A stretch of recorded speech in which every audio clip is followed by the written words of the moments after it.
नमस्कार, world number 1 news देख रहे हैं आप और मैं हूं आपके साथ तनु बालियान। बुलेटिन की शुरुआत करेंगे देश और दुनिया की तमाम बड़ी खबरों के साथ, लेकिन उससे पहले एक नजर अब तक की हेडलाइंस पर।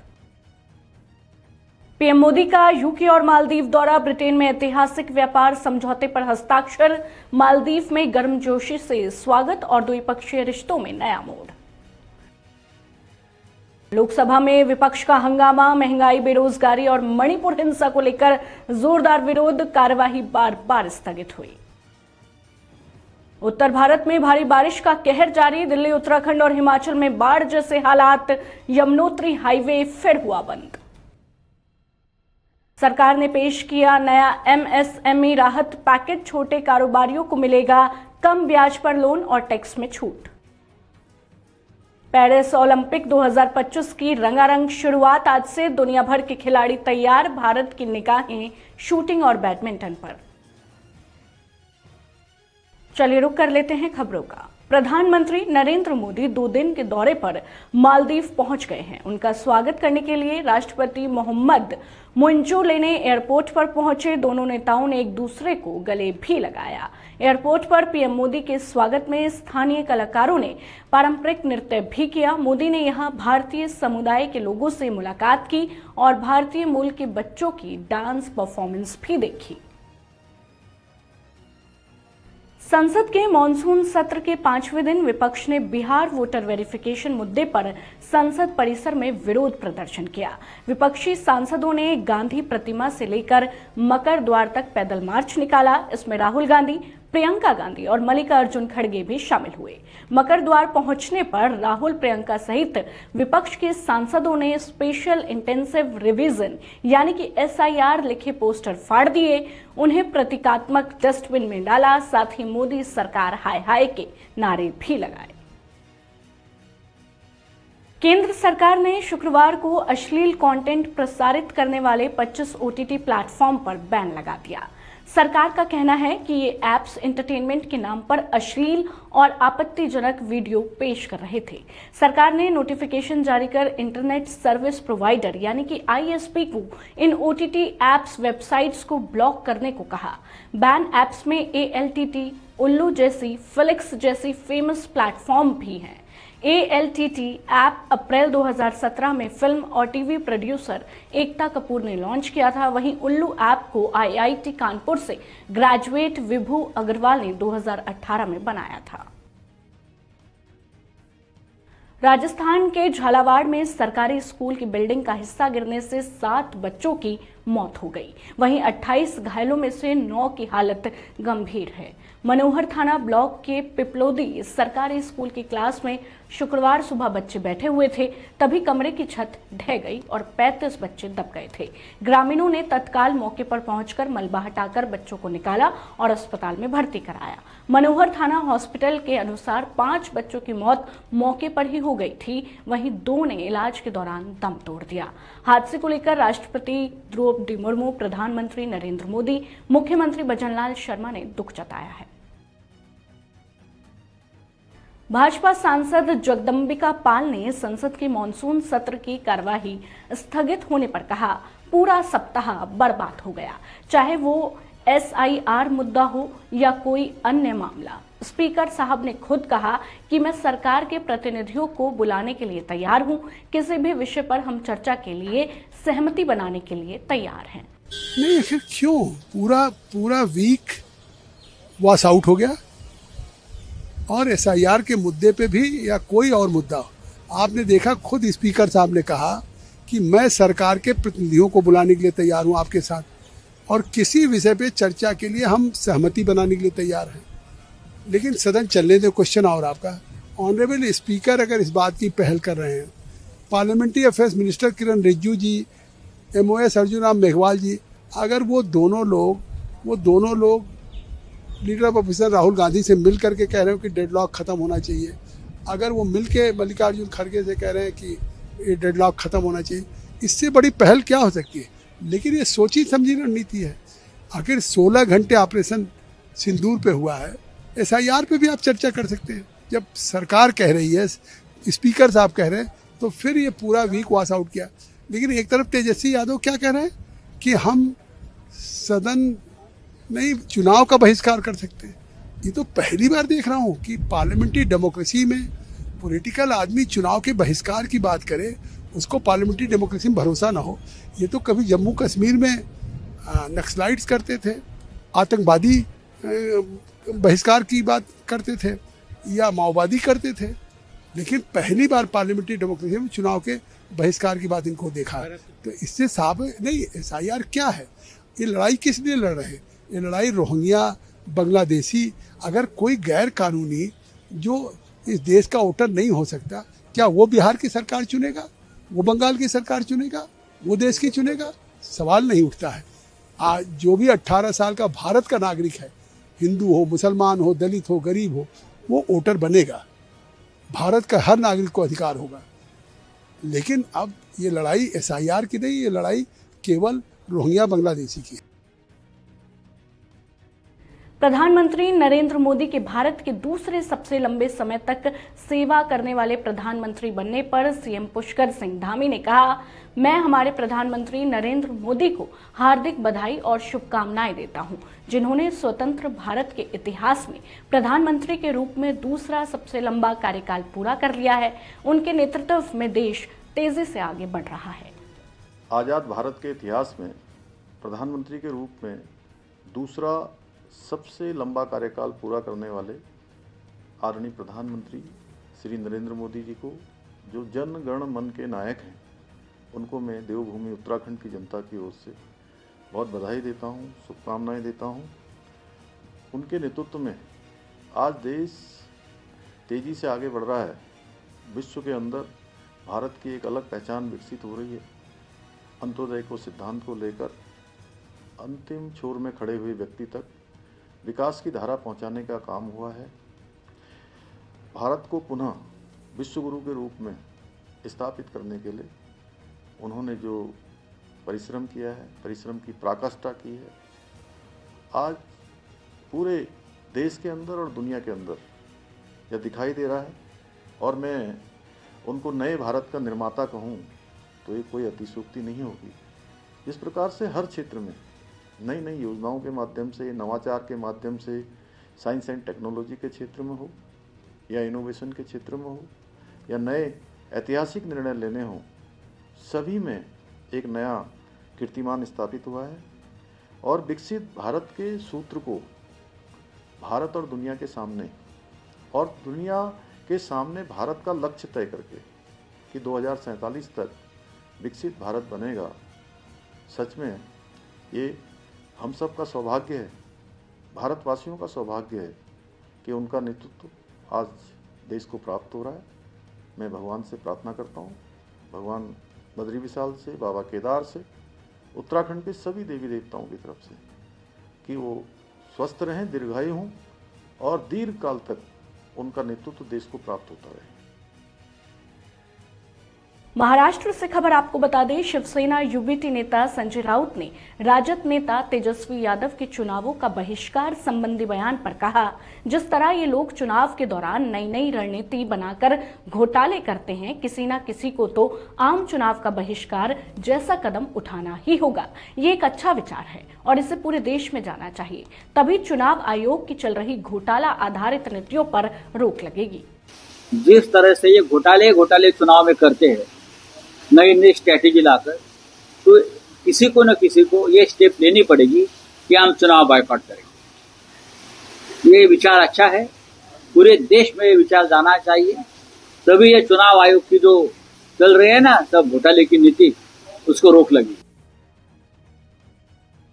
तृणमूल कांग्रेस सांसद सागरिका घोष ने कहा, हम सदन के बाहर भी SIR का विरोध कर रहे हैं। जिस तरह से चुनाव आयोग ने SIR लागू किया है, उससे हजारों लोगों का वोट देने का अधिकार छीना जा रहा है। खासकर आम जनता, मजदूर, प्रवासी मजदूर और जो रोजगार के लिए विभिन्न राज्यों में भटकते हैं, उनके वोट देने के अधिकार को छीना जा रहा है। इसलिए हम इसका कड़ा विरोध कर रहे हैं। इसलिए हम सदन के अंदर और बाहर विरोध कर रहे हैं। इस संबंध में हमने कई नोटिस भी दिए हैं और क्या कुछ कहा है, आइए आपको सुनवाते हैं। हम बाहर भी विरोध कर रहे हैं, SIR का विरोध कर रहे हैं। जिस तरह से चुनाव आयोग ने ये SIR लागू किया है, इससे हजार लोग लोगों का जो वोट देने का हक है ये ईसी छीन रही है। ईसी लोगों से, जो आम जनता है, जो मज़दूर हैं, जो प्रवासी मज़दूर हैं, जो राज्यों में भटक के काम करते हैं, इनसे वोट देने का अधिकार ईसी छीन रही है।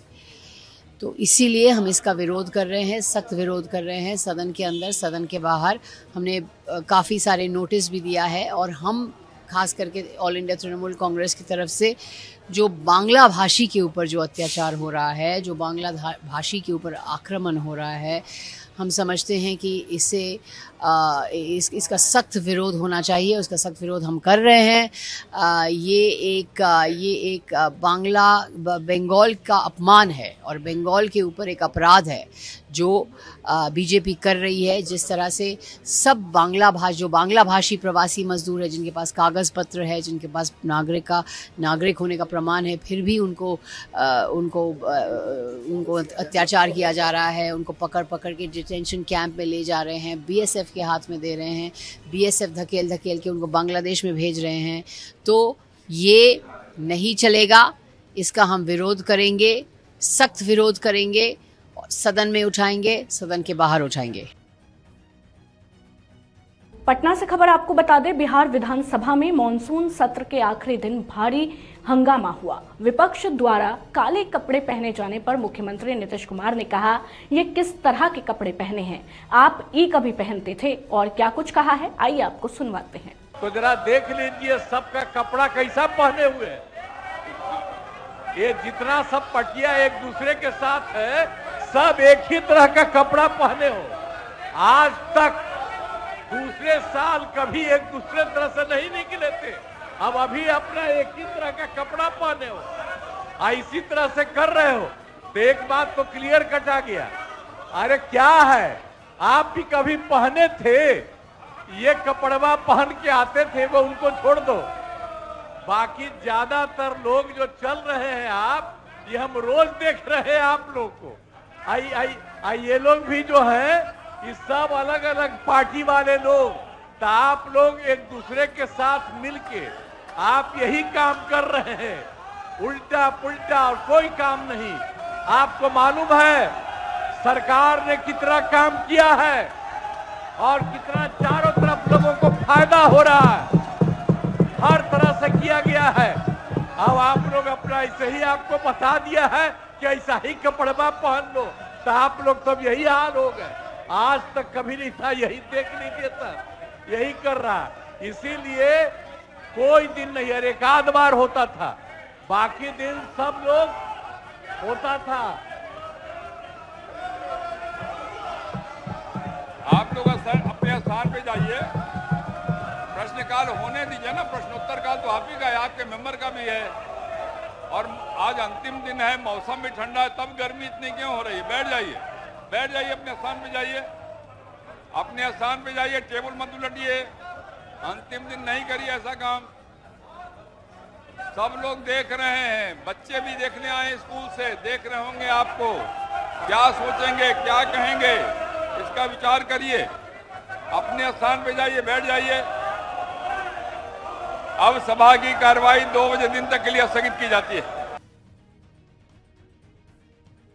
उप मुख्यमंत्री विजय कुमार सिन्हा ने कहा, सदन के अंदर राजद के लोगों का गुंडागर्दी जैसा प्रदर्शन करना गलत है।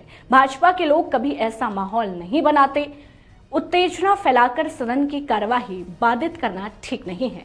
एक बात स्पष्ट है कि अपराधी मानसिकता वाले लोग जिस भाषा में बोलते हैं उसी भाषा में समझते हैं, लेकिन प्रशासन और सामाजिक कार्य करने वाला जो सम्मान से जीता है वे उसी भाषा में जवाब देगा।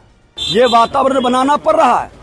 सदन के अंदर राजद के लोगों का जिस तरह से गुंडा के रूप में प्रदर्शन करना, भाजपा के लोग कभी भी इस तरह के वातावरण नहीं बनाते हैं। उत्तेजित करके सदन में माहौल, और एक बात तो अब सच है कि अपराधी की मानसिकता रखिएगा, जिस भाषा में बोलिएगा, जिस भाषा में समझिएगा, प्रशासन और सामाजिक कार्यकर्ता जो स्वाभिमान से जीता है उस भाषा में समझा देगा। दिल्ली से खबर आपको बता दें, लोकसभा में विपक्ष के नेता राहुल गांधी ने अशोक विहार और वजीरपुर में जेलरवाला बाग का दौरा किया, जहां डीडीए द्वारा चलाए गए अभियान में 500 से अधिक झुग्गी झोपड़ियों को ध्वस्त किया गया था। उन्होंने प्रभावित परिवारों से मुलाकात की और उनकी समस्याएं भी सुनी। बरेली से खबर आपको बता दें, ऑल इंडिया मुस्लिम जमात के राष्ट्रीय अध्यक्ष मौलाना शहाबुद्दीन रजवी बरेलवी ने कहा, नई दिल्ली के संसद मार्ग पर स्थित मस्जिद के इमाम मौलाना मोहिबुल्लाह नदवी हैं, जो समाजवादी पार्टी से सांसद भी हैं। उन्होंने मस्जिद के अंदर अखिलेश यादव, धर्मेंद्र यादव, डिंपल यादव और अन्य नेताओं के साथ बैठक कर मस्जिद की पवित्रता को भंग किया है। इस संबंध में मैंने लोकसभा स्पीकर ओम बिरला और दिल्ली की मुख्यमंत्री रेखा गुप्ता से पत्र लिखकर मांग की है कि मस्जिद का रखरखाव संसद प्रशासन के अधीन है और इमाम की तनख्वाह दिल्ली सरकार के वक्फ बोर्ड से दी जाती है। मैंने पत्र के माध्यम से मांग की है कि मौलाना मोहिबुल्लाह नदवी इमामत के लिए योग्य नहीं है, इन्हें इमामत से हटाया जाए। पार्लियामेंट स्ट्रीट नई दिल्ली में जो वाक़ई मस्जिद है उसके इमाम मौलाना मोहिबुल्लाह नदवी हैं, जो समाजवादी पार्टी के नेता हैं। उन्होंने जिस तरह से मस्जिद के अंदर अखिलेश यादव, धर्मेंद्र यादव, डिंपल यादव को बुला करके मस्जिद को नापाक किया, तो इस संबंध में मैंने लोकसभा के स्पीकर जनाब ओम बिरला जी और दिल्ली की मुख्यमंत्री रेखा गुप्ता जी को पत्र लिख करके मांग की है कि ये मस्जिद का रखरखाव अंडरटेकिंग पार्लियामेंट प्रशासन के अंडर में आता है और इमाम की तनख्वाह दिल्ली सरकार के वक्फ बोर्ड से दी जाती है, अदा की जाती है। तो मैंने लेटर के माध्यम से मांग की है लोकसभा स्पीकर से कि मौलाना मोहिबुल्लाह नदवी इमामत के लायक नहीं है, इनको इमामत से बरतरफ किया जाए, हटाया जाए। इसलिए कि इन्होंने समाजवादी पार्टी के लोगों को मस्जिद के अंदर बिठा के मीटिंग करके मस्जिद को नापाक कर दिया है और मस्जिद के अंदर इस तरह का काम नाजायज़ है और मस्जिद को नदवी ने सियासत का अखाड़ा बना दिया है। तो ओम बिरला जी से जो लोकसभा स्पीकर हैं और रेखा गुप्ता जी से पत्र के माध्यम से मैंने मांग की है कि जितनी जल्दी मुमकिन हो उतनी जल्दी इनके खिलाफ कार्रवाई करें और इनको इमामत से बरतरफ करें। इसलिए करोड़ों मुसलमानों के मजहबी आस्था को, अकीदत को इन्होंने ठेस पहुंचाई है और शरीयत के उसूलों के खिलाफ इन्होंने काम किया है। मुंबई से खबर आपको बता दें, भाजपा नेता किरीट सोमैया ने कहा, महाराष्ट्र सरकार ने पिछले 2 महीने में 42,191 जन्म प्रमाण पत्र रद्द कर दिए, जो बांग्लादेश से आए अयोग्य व्यक्तियों को जारी किए गए थे। अकेले अकोला शहर में ऐसे 3,958 प्रमाण पत्र जारी किए गए और अमरावती में ये संख्या 2,823 थी। महाराष्ट्र में घुसपैठियों के लिए कोई जगह नहीं है। और क्या कुछ कहा है, आइए आपको सुनवाते हैं। महाराष्ट्र सरकार ने गत 2 महीने में बांग्लादेश की अपात्र 42,191 लोगों के जन्म प्रमाण पत्र रद्द किए। इसमें से 11,053 जन्म प्रमाण पत्र ओरिजिनल कॉपी वापस दिए। अकोला शहर में 3,948 और अमरावती में 2,823 घुसखोरों को जन्म प्रमाण पत्र दिए गए थे। महाराष्ट्र में घुसखोरों को स्थान नहीं। प्रधानमंत्री नरेंद्र मोदी के भारत के दूसरे सबसे लंबे समय तक सेवा करने वाले प्रधानमंत्री बनने पर कांग्रेस नेता अधीर रंजन चौधरी ने कहा, जैसा कि आप जानते हैं, सत्ता में रहते हुए इंदिरा गांधी की हत्या कर दी गई थी, नहीं तो वो कई साल प्रधानमंत्री बनी रहती। इसी तरह जवाहरलाल नेहरू का कार्यकाल भी उनके आकस्मिक निधन के कारण अचानक समाप्त हो गया, अन्यथा वह भी पद पर बने रहते। इसलिए यहाँ रिकॉर्ड तोड़ने की बात करने की कोई जरूरत नहीं है। ये कोई सत्ता में रह सकते हैं, ये रिकॉर्ड करनी है कोई बात नहीं। इंदिरा गांधी की निधन हुई थी, हत्या हुई थी, नहीं तो इंदिरा गांधी भी और बहुत साल प्रधानमंत्री बन के ही रहती थी। जवाहरलाल नेहरू भी चलते चलते प्रधानमंत्री होते हुए उनका भी निधन हो गई। तो ये निधन के चलते उन लोग ज्यादा समय प्रधानमंत्री नहीं बने रह पाए। इसका मतलब इसके बगैर रिकॉर्ड करने की बात नहीं आई। जिनकी आयु जितना होता है वो उतना दिन जीवित रहते हैं, चाहे वो सत्ता पे रहे या सत्ता से बाहर रहे। सत्ता से रहते हुए इंदिरा गांधी जी, आप जानते हैं इंदिरा गांधी जी की निधन हुई थी, हत्या हुई थी, तो इसलिए और उन्होंने आगे बढ़ने की मौका उन्हें नहीं मिली, क्योंकि आतंकवादियों ने उनकी जान छीन ली थी। ऐसा ही जवाहरलाल नेहरू जी की अपना कार्यकाल वो भी अचानक निधन होने के चलते खत्म हो गई, नहीं तो वो भी चलते रहते। इसमें सेव लेने की कुछ नहीं है। ये सेव लेने की मुद्दा कहां से आ गए, मुझे तज्जुब लग रहे हैं। हर चीज में सेव लेना ये सरकार की एक आदत बन चुकी है, ये ठीक नहीं। कांग्रेस के राष्ट्रीय अध्यक्ष मल्लिकार्जुन खड़गे ने कहा, वे आपको बांटने की कोशिश करेंगे, लेकिन अगर आप हिम्मत के साथ एकजुट रहेंगे तो कांग्रेस पार्टी को कोई हिला नहीं सकता। अगर अनुसूचित जाति, अनुसूचित जनजाति, अल्पसंख्यक और यहां तक कि ऊंची जातियों के लोग जिन्होंने इस देश के निर्माण में बड़ी भूमिका निभाई है, हमारे साथ आ जाए तो कोई भी ताकत कांग्रेस को कमजोर नहीं कर सकती। और क्या कुछ कहा है, आइए आपको सुनवाते हैं।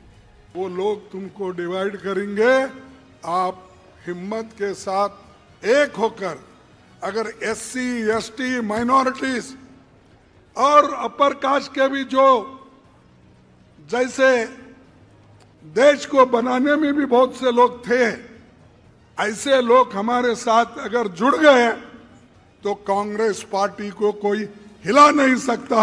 और देश को बनाने में हमारा जो कांग्रेस पार्टी की देन है, वो उसको कोई नकार नहीं सकता। सब कुछ ये 52% के लोग की है। और खास करके हमने जो घोषणा पत्र में खास करके राहुल गांधी जी सबसे पहला ये बीड़ा उठाया था। क्या है? उन्होंने ये कहा कि ओबीसी की जातीय जनगणना होनी चाहिए। ये दूसरा कोई नहीं बोला, किसी के पास हिम्मत नहीं थी।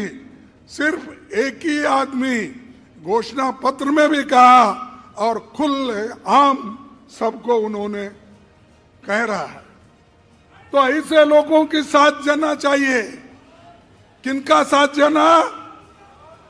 अरे तुम्हारे पास टिफिन गिफिन करके नहीं आए क्या?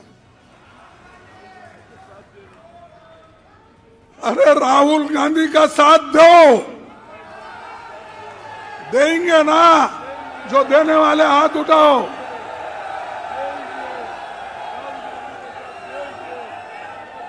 देखो,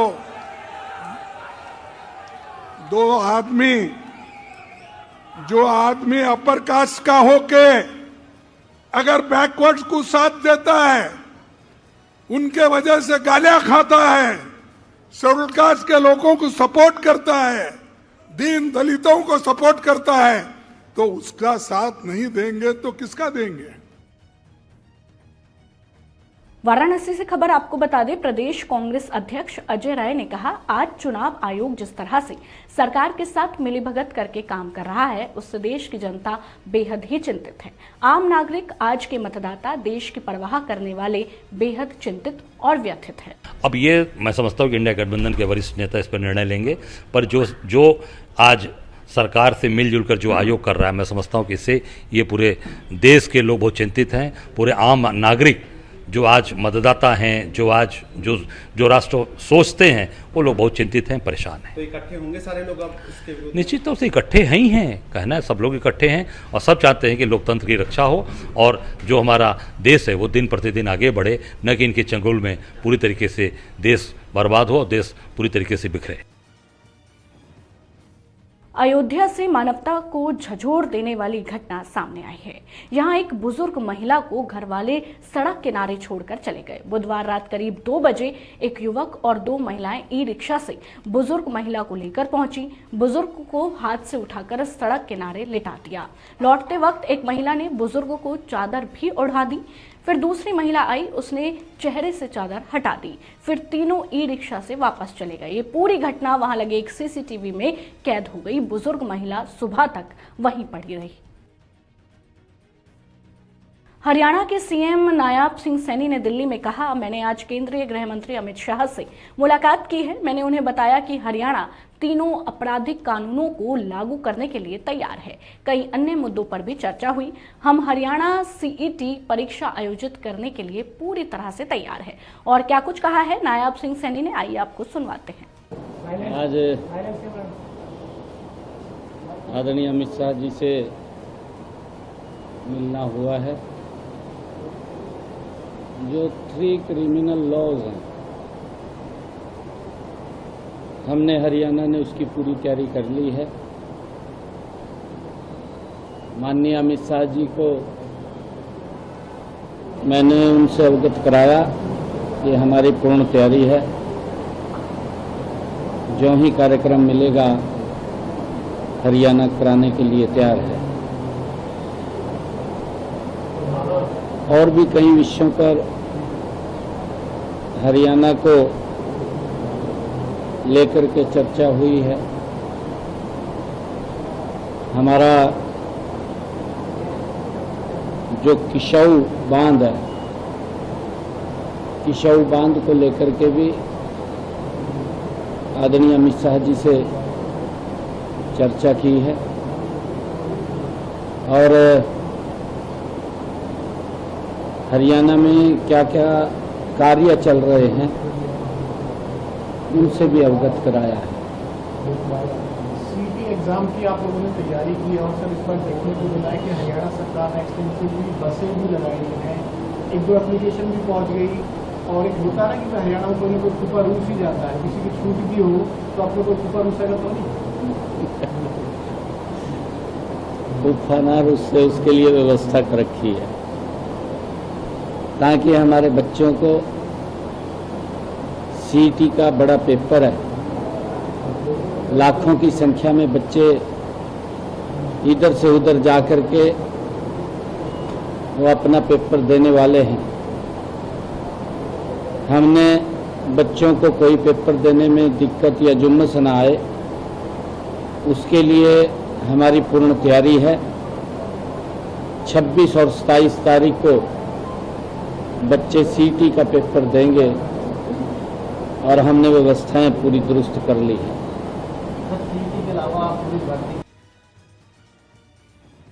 दिल्ली से खबर आपको बता दें, लोकसभा नेता प्रतिपक्ष और कांग्रेस सांसद राहुल गांधी ने कहा, मैं 2004 से राजनीति में हूं और मुझे 21 साल हो गए। जब मैं पीछे देखता हूं और अपना आत्म विश्लेषण करता हूं, मैंने कहां सही काम किया और कहां कमी रही, तो 2 से 3 बड़े मुद्दे मुझे दिखाई देते हैं। पीछे देखने पर मुझे एक बात बिल्कुल साफ दिखती है कि एक विषय पर मेरी कमी रही। कांग्रेस पार्टी और मैंने एक गलती की। ओबीसी वर्ग का संरक्षण हमें जिस प्रकार से करना चाहिए था, हमने नहीं किया। इसका कारण था उनके जो मुद्दे थे, उस समय मुझे उसकी गहराई से समझ नहीं थी। मुझे अफसोस है, क्योंकि अगर मुझे आपके दलित वर्ग के इतिहास के बारे में, मुद्दों के बारे में थोड़ा सा भी ज्यादा मालूम होता तो मैं तभी जातीय जनगणना करवा देता। इस गलती को मैं ठीक करने जा रहा हूं। और क्या कुछ कहा है राहुल गांधी ने, आइए आपको सुनवाते हैं।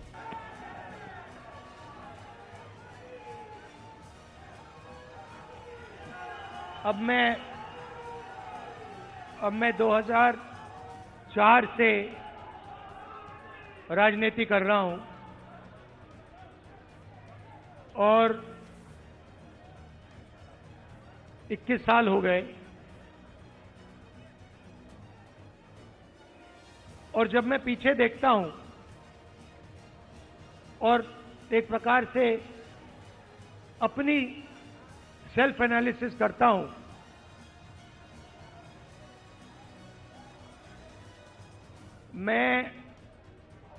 मैंने कहां सही काम किया और कहां कमी रही, तो 2-3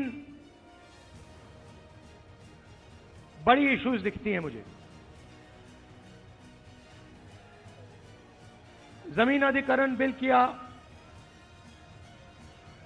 मनरेगा किया, भोजन का अधिकार किया, ट्राइबल बिल, न्यामगिरी की लड़ाई लड़ी। अगर मैं अपने आप के बारे में सोचूं तो मैं कहता हूं ये काम मैंने सही किया। और जहां तक कमी रह सकती है, मगर जहां तक मैंने, चाहे वो आदिवासियों की बात हो, दलितों की बात हो, माइनॉरिटीज की बात हो, वहां पे मुझे लगता है कि मुझे अच्छे नंबर मिलने चाहिए। महिलाओं के इश्यूज पर मुझे सही नंबर मिलने चाहिए। मगर अगर मैं थोड़ा पीछे को देखता हूं तो मुझे एक बात बिल्कुल क्लियर दिखती है कि एक चीज में मेरी कमी रही थी। भैया बोलने दो, ब्रदर बोलने दो, आप बाद में बोलना। तो एक चीज में कांग्रेस पार्टी में और मेरे अंदर भी एक चीज मैंने मिस कर दी, एक गलती मैंने की। क्या थी?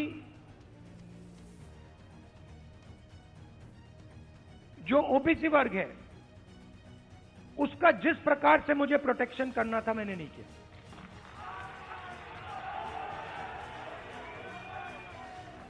क्योंकि अगर, और इसका कारण था आपकी जो इश्यूज थी उस समय मुझे गहराई से नहीं समझ आई। मैं स्टेट से कह देता हूं कि 10 साल पहले, 15 साल पहले जो दलितों के सामने कठिनाइयां थी वो मुझे अच्छी तरह समझ आ गई। वो शायद वो ज्यादा आसान है समझना, वो क्लियर है। अनटचेबिलिटी, उनकी हिस्ट्री है तो एकदम पता लग जाता है। आदिवासियों की भी इश्यूज आसानी से समझ आ जाती हैं। आप उनके इलाके में जाइए, जंगल, जल, जमीन बिल्कुल सामने दिखता है। मगर ओबीसी की जो इश्यूज हैं, जो मुश्किलें हैं, वो छुपी रहती हैं, आसानी से नहीं दिखती हैं। मेरी रिग्रेट क्या है कि अगर मुझे आपकी हिस्ट्री के बारे में, आपकी इश्यूज के बारे में थोड़ा सा भी ज्यादा मालूम होता, मैं तभी जाति जनगणना करा देता। वो निकल गया और मैं स्टेज से कह रहा हूं वो गलती है मेरी, और कांग्रेस पार्टी की गलती नहीं है, मेरी गलती है। और इस गलती को मैं ठीक करने जा रहा हूं। केंद्रीय संसदीय कार्य मंत्री किरेन रिजिजू ने कहा, आज लोकसभा अध्यक्ष की अध्यक्षता में बिजनेस एडवाइजरी कमेटी की बैठक बुलाई गई। आज बीएसी में ये निर्णय लिया गया कि अगले सप्ताह यानी सोमवार को हम पहलगाम में हुए आतंकवादी हमले और उसके जवाब में भारतीय सशस्त्र बलों द्वारा चलाए गए ऑपरेशन सिंदूर पर विशेष चर्चा करेंगे। इस बात पर सहमति बनी है कि पहलगाम पर हुए आतंकी हमले और उसके बाद सेना द्वारा ऑपरेशन सिंदूर के माध्यम से दिए गए जवाब पर चर्चा होगी। सभी दलों ने सहमति व्यक्त की है कि हम सोमवार को सदन को अच्छे से चलाएंगे। और क्या कुछ कहा है, आइए आपको सुनवाते हैं। संसद सत्र शुरू होने से पहले कांग्रेस पार्टी और कई दलों ने लिख करके अनुरोध किया था कि पहलगाम में आतंकवादी हमला और ऑपरेशन सिंदूर को लेकर के पार्लियामेंट में चर्चा होनी चाहिए। पार्लियामेंट शुरू होते ही हमने सरकार की ओर से साफ शब्दों में कहा कि हम चर्चा के लिए तैयार हैं। पहले दिन हमने बिजनेस लेके आए और साथ साथ में बिजनेस एडवाइजरी कमेटी में हमने बात रखी कि हम ऑपरेशन सिंदूर पर चर्चा करने के लिए तैयार हैं, लेकिन विपक्ष की ओर से पहले दिन से हंगामा शुरू कर दिया और नियम के विरुद्ध तकिया लेकर के, पोस्टर बैनर लेकर के संसद के अंदर और संसद के बाहर प्रदर्शन किया और सदन को चलने नहीं दिया। पहले सप्ताह में सिर्फ एक ही बिल हम पास कर पाए हैं। एक बिल पास होने के बाद फिर से हमने अनुरोध किया कि हम दूसरे बिल भी लिस्टेड है और चर्चा करके पारित करना चाहिए, लेकिन कांग्रेस और कुछ दलों ने फिर से हंगामा, शोर शराबे और तकिया लेकर के पार्लियामेंट के अंदर में फिर पार्लियामेंट के बाहर भी हंगामा करके पार्लियामेंट प्रोसीडिंग का बाधित किया है। मैं फिर से पुकारना चाहता हूं सारे ऑपोजिशन पार्टी को कि जो आपने मांग किए हैं, सरकार ने एग्री किया है, तो और आगे चल करके पार्लियामेंट सेशन को डिस्टर्ब ना करें। देश का जनता जितने मेंबर ऑफ पार्लियामेंट है इसलिए चुन के भेजता है कि पार्लियामेंट में देश का समस्याएं और कई भी मुद्दे हो सकते हैं, आप उठा सकते हैं नियम के तहत। एक एक सवाल को तैयार करने में, उसका जवाब बनाने में सरकार में बहुत सारे लोग इन्वॉल्व होते हैं। ऑफिसर्स का पूरा समय, एमपी का जो क्वेश्चन होते हैं उसको जवाब देने के लिए पूरा रिसोर्सेस के जवाब तैयार करते हैं, फिर जब उसको चर्चा नहीं करते हैं, जवाब को सुनते नहीं हैं, तो नुकसान देश का होता है, जनता का होता है। तो मैं आज business advisory committee Lok Sabha speaker के माध्यम से बुलाए गए थे, उसमें भी बात को फिर से दोहराया कि हम ऑपरेशन सिंदूर पर चर्चा करने के लिए तैयार हैं। तो आज बीएससी में ये निर्णय हुआ कि अगले सप्ताह यानी कि मंडे को special discussion on terrorist attack in Pahalgam and in response to that the operation Sindoor carried out by Indian Armed Forces, इस पे हम चर्चा करेंगे। पहलगाम पे आतंकवादियों का हमला और फिर सरकार का जवाब ऑपरेशन सिंदूर के माध्यम से सेना ने जो जवाब किया है उसके चर्चा होंगे, तो इसमें सहमति बने हैं। तो मंडे से अच्छी तरह से हम सदन चलाने के लिए आज सब पार्टी ने मिल करके एग्री किया है। मैं उम्मीद करता हूं कि ये एग्रीमेंट को आगे नहीं तोड़ेंगे और मंडे से सुचारू रूप से सदन चलेंगे, ये मैं उम्मीद के साथ आपको बता रहा हूं। फिलहाल के लिए इस बुलेटिन में इतना ही। देश और दुनिया की तमाम बड़ी खबरों को जानने के लिए आप जुड़े रहिए हमारे साथ और देखते रहिए वर्ल्ड नंबर 1 न्यूज़।